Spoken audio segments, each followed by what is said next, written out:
change makers, and welcome to The Core, sponsored by Red Apple EdCo. This is your Everything Education podcast. We talk about current events, books to read. We interview education leaders, hear their stories, learn from their biggest lessons, and they share what they wish you knew about what it means to be in education today. I'm your host, Dr. Kia Turner. Buckle up for small seeds of inspiration that can lead to big changes in your classroom practice. Let's take a bite out of today's guest. Hi, you guys. It is Dr. Kia here with Mr. W.C. Hayes here at the TABSE. Am I saying that right? Texas Alliance of Black School Educators. Look at that. Texas Alliance of Black School Educators Conference. As you know, I'm here because they had an ed camp and I go to those. And then Mr. Hayes here was telling me that he comes because it's an amazing chance to connect with educators pretty much from all over the state. Yes. And people even tangentially connected to education. And so anyway, you guys know me. We are going to get to know Mr. Hayes in 10 minutes. I knew you had to sit down with him. He has an amazing story, came from a K-12 background, moved into, you said the publishing side would be the way to, okay. And now you work with Achieve 3000. Achieve 3000. And so I wanted you guys to hear kind of from him, because a lot of you DM me questions like, hey, I'm looking to transition. How do I get started with that? And here's somebody who actually made that transition and has done so for the past 10 years. So he persisted in it. And I thought it'd be good to hear. So let's get started. The first question I ask everyone is not why do you teach, because you don't teach now, but why do you continue in the education space? What motivates you to keep doing this work? I just want to help students. And so when we were talking earlier, that was one reason that I came to Achieve 3000, because when I was with the previous company, I didn't feel like we were really helping students. I felt like I was just selling programs. With the program I'm with now, it actually moves students, and I can see that. Because when I was an administrator, I loved to be able to see the kids, touch the kids. When I was on the publishing side, I couldn't do that. But I knew I wanted to help. But when I left that company and came to Achieve, you could see the growth of students again. And so that's one reason. But education is the key to everything. So it helped me out. I was about to say, you have an education backstory, don't you? Tell us. I don't know if I have an education backstory. I was a pretty sharp kid, but I was a little astray. I was a good athlete. I mean, I went to school on an academic athletic scholarship. So the academic part is big. So a lot of kids need to understand that you can go to school for academics. You can get money for academics, but it starts at the home. It starts early. Being a student and then an athlete. Yeah, I love that. Okay. Got to pass the play. Y'all gonna remember that, right? That's going in the bio that I write up of him on my site. So, number 2, what's one thing you are doing in your practice right now? One thing you're seeing kind of in the space that you operate in that really excites you? What excites me is just growth in students. To be able to see students in the beginning of the year and know what, for my case, you deal with Lexile. So to see a low Lexile, to see that student grow, that motivates me, regardless of background. So if you're an AP or gifted and talented student, we still want to see those students grow. And if you're ELL, ESL, ELD, or just a low baby. Look it out. Can you break down the jargon for those of us who don't know? So ELL, English Language Learner. ELD. English Language Development. Thank you.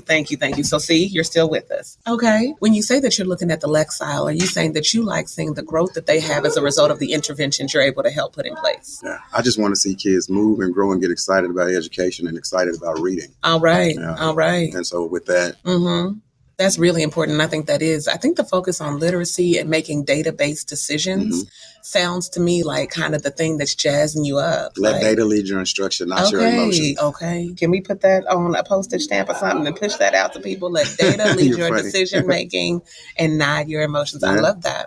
So then 3, what is one resource that you think every educator should know about?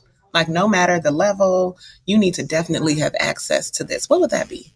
Another person. A mentor. Up top. They have done. You gonna I didn't know. I mean, you gotta have access to a mentor.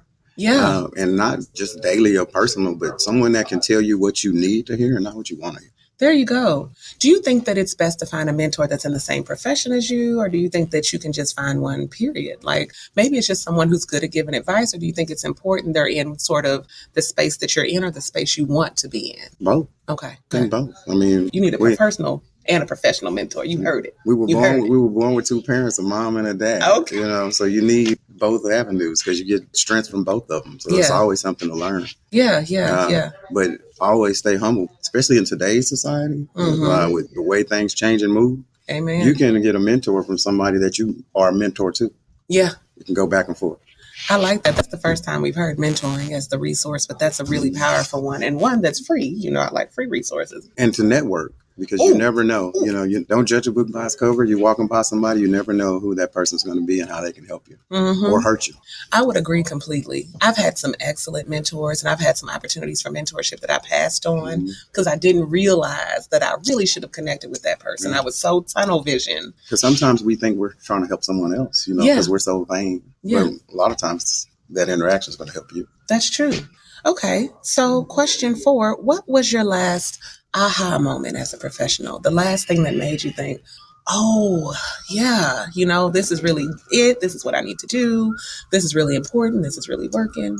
My last aha moment, all kids can learn.